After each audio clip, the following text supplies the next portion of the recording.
Assalamualaikum warahmatullahi wabarakatuh. Sampurasun kasadayana. Gimana? Semuanya baik-baik saja? Dalam pembahasan ini saya ingin membahas tentang kemunculan Satrio Piningit. Simak, tonton, dan jangan lupa like, subscribe ya videonya sampai selesai.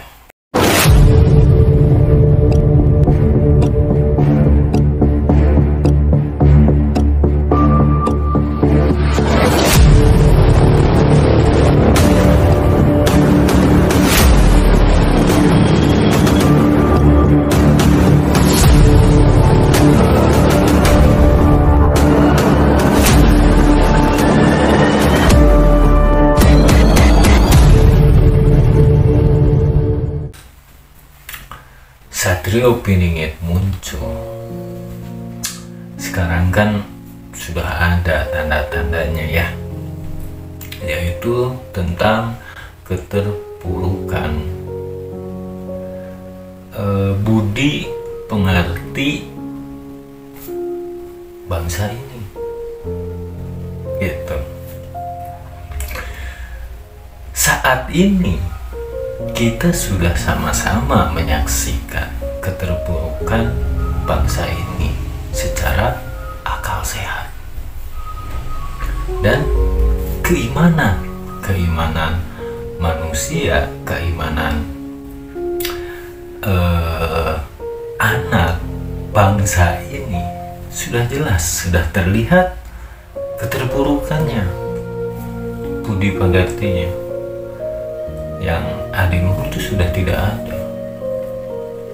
Ini salah satu tanda kemunculan Satrio Piningit saat ini, karena dalam perjanjian ketika disebarkan agama Islam di Nusantara ini, yaitu jangan sampai kita ibaratnya jangan sampai anak menyebarkan agama Islam, tapi harus berdasarkan adat istiadat yang ada di Nusantara ini, gitu. Jangan sampai merusak. Nah, kan seperti itu ya. Kalau memang sekarang ini sudah mulai merosot tentang budi pekerti anak bangsa ini, kita lihat tentang sudut pandang ilmu perdukunan sekarang yang lagi ramai. Kenapa saya perhatikan atau saya pelajari juga dari komen dan konten-konten orang itu ya, mereka banyak yang tidak percaya sama perdukunan ini. Bukan saya membela gitu ya, tapi saya hanya sekedar ingin membuka, mengedukasi, membuka pemikiran yang mungkin terlupakan gitu. Bukan saya membela para dukun, bukan. Saya di sini tidak membela siapa-siapa, hanya untuk ingin membuka saja. Kenapa saya bilang mereka terpuruk gitu. Terpuruk karena sudut pandang mereka itu sempit akan ilmu luasnya, ilmu yang maha kuasa. Ibarat kita harus belajar, emang kita nih muslim gitu kan, Nusantara ini banyak muslimnya. Nah, kita belajar dari Quran yang tersurat gitu kan, itu yang tersurat. Ibarat perbandingan yang tersurat dengan yang tersirat, lebih banyak yang tersirat daripada yang tersurat. Itu ya. Quran ini yang tersurat tentang ilmu-ilmu Allah. Ini Quran tersurat, atau hadis atau apa, itu tersurat banyak. Itu hanya ibaratnya, kalau kita ibarat tetesan air, itu hanya ibarat sekedar tetesan saja yang tersurat itu. Tapi yang tersirat, air itu ibaratnya lautannya. Dalam pembahasan kemarin tentang Ratu Adil, saya menjelaskan kalau menganggap seseorang yang berbeda tentang syariat ini akan dianggap musyrik, kata saya, gitu kan. Nah, berarti kita tuh sempit sudut pandang kita. Kita tidak mengenal apa Allahu Akbar ini. Arti Allahu Akbar ini apa? Sementara Allahu Akbar itu kan sudah jelas artinya, Maha Besar. Kalau hanya sebesar yang disebut syariat, gitu kan? Kalau hanya sebesar syariat, bukan Allahu Akbar.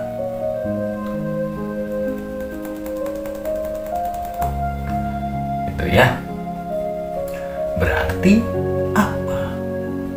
Kebanyakan putra bangsa ini, putra putri bangsa ini mempelajari sesuatu secara tersurat, jadinya sempit. Menganggap percaya dukun itu musyrik.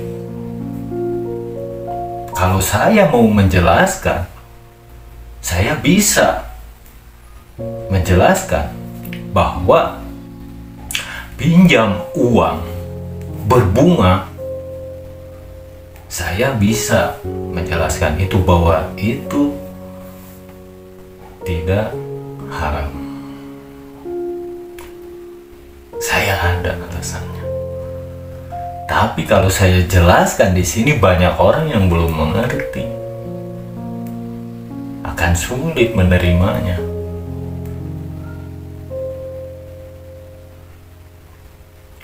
Banyak di sini ilmu-ilmu Allah tuh yang tersirat. Jadi ketika kita ingin mengenal Satriopeningit atau Ratu Adil ini, pahami dulu ilmunya yang tersurat dan yang tersirat. Karena yang dibawa Satriopeningit yaitu ilmu yang tersirat dari Yang Maha Kuasa. Wahyu. Wahyu itu bukan kitab kalau Satriopeningit, tapi yang tersirat melalui yang tersurat.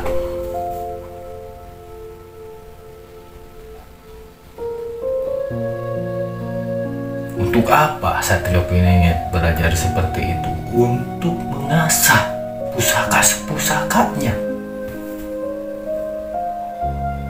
Gitu. Nanti tentang pusaka saya bikin konten lagi. Saya ini hanya ingin memperkenalkan Satriopeningit, gitu. Bahwa Satriopeningit itu menggunakan yang tersirat. Jadi hanya orang-orang yang mau, ibaratnya yang bisa mengerti isi dari yang tersirat tersebut. Orang-orang khusus lah, orang-orang yang sudah tahapannya. Kalau orang-orang yang mendasar, yang hanya mempelajari yang tersurat saja, itu yang mendasar. Makanya percaya dukun tuh musyrik. Padahal yang mereka lakukan kebanyakan musyrik secara tidak sadar.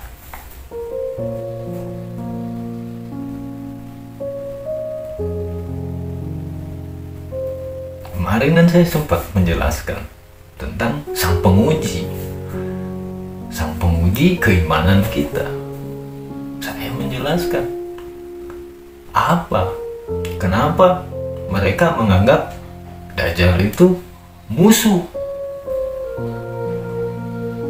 Padahal manfaat Dajjal itu sangat besar agar kita tahu tingkat iman kita sendiri. Karena yang bisa melihat tulisan ini kafaro itu hanya orang yang beriman, bukan orang yang bisa membaca secara tersurat. Tapi yang tersirat yang bisa melihat di sini kafaro, kafir itu.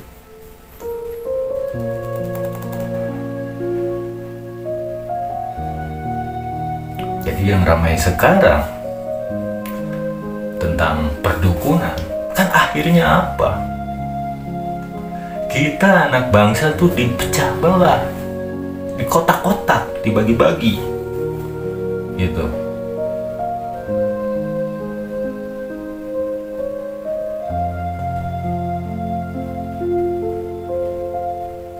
Coba, apa tujuan mereka? Gitu kan? Marcel ingin membuktikan, kan? Ingin membuktikan. Ya inti sajalah. Tujuan Marcel membuktikan ilmu perdukunan itu untuk uang, untuk konten, menghasilkan uang. Itu enggak? Itu kan sudah jalan rezekinya. Seperti saya nih, buat konten, berbagi seperti ini. Ya kalau sudah bisa menghasilkan, itu jalan rezeki saya. Gitu.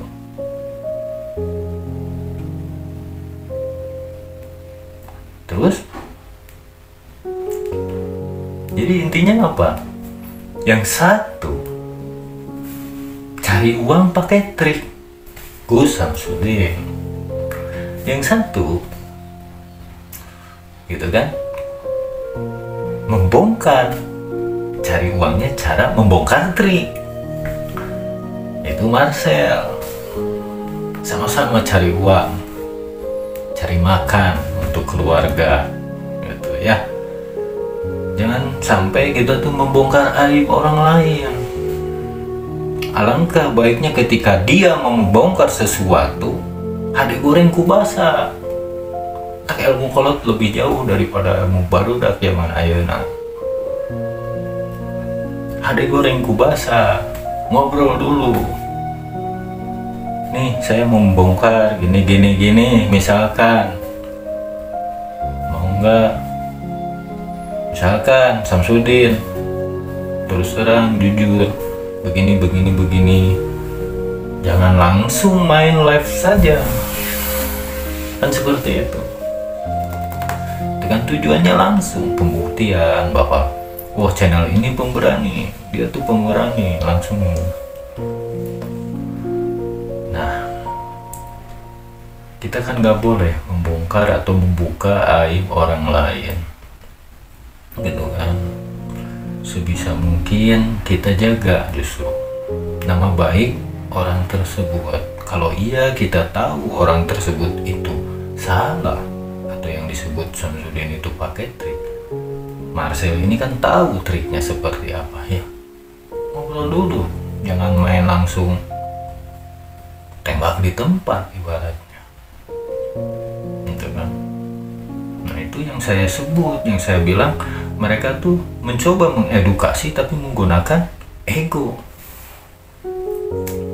Tidak ada unsur Allahnya di sana, gitu.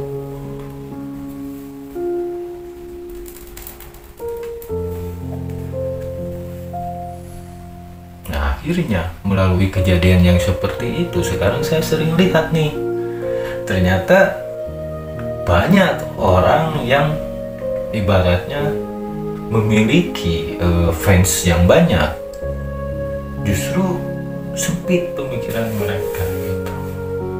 Nah melalui kejadian ini saya bisa mempelajari bahwa keterpurukan budi pengerti anak bangsa ini sudah sebatas yang tersurat saja gitu. Tidak bisa mengenali yang tersirat. gitu pemirsa ya. Jadi inilah ciri-ciri atau tanda-tanda Satria Kuning muncul gitu.